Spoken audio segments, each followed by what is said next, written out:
中老年人不要随便过夫妻生活了，记住这3不要才会更舒服。今天我来和你好好聊一聊。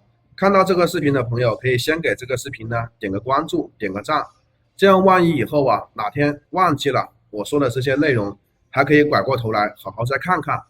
喜欢视频的朋友记得点个赞、评论、收藏以及分享。接下来咱们言归正传，婚姻不是儿戏，夫妻生活不是玩笑，唯有杂于利益，假以时日，利大于弊，才会从梦想照进现实。次数不要偷。唐朝的孙思邈在千金方中提出20岁4日一度，30岁8日一度，40岁16日一度，50岁21日一度，60岁必金额一线。但体力旺盛者可1月一度，说明越是上了年纪越要收敛，次数多少锚定物就是年龄。据说孙思邈活了100多岁，可见养精蓄锐功不可没。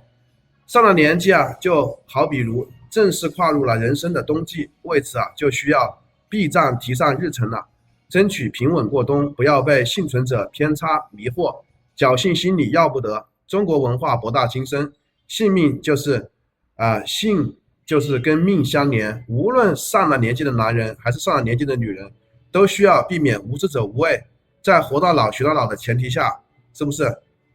第二呢，不要放纵，要细水长流，来日方长，透支身体会引发连本带利的偿还后果，等到无力偿还之时，就是崩溃之日。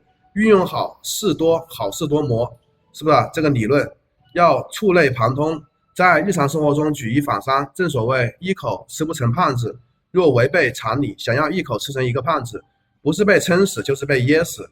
就重形同让谁灭亡，就得先让人疯狂。生而为人，迟早会油尽灯枯，好比如煤油灯，时不时休养生息，就等同添油战术。虽然伴随着年老体衰，添油始终赶不上油消耗的进度，但是远比古添油要好得多。重中之重，能够尽己所能，推迟油尽灯枯的到来。第三，不要吃着碗里的忘着锅里的。夫妻生活何去何从？知足不仅能长乐，而且能长寿。得农忘鼠，搞不好会成为狗熊掰玉米。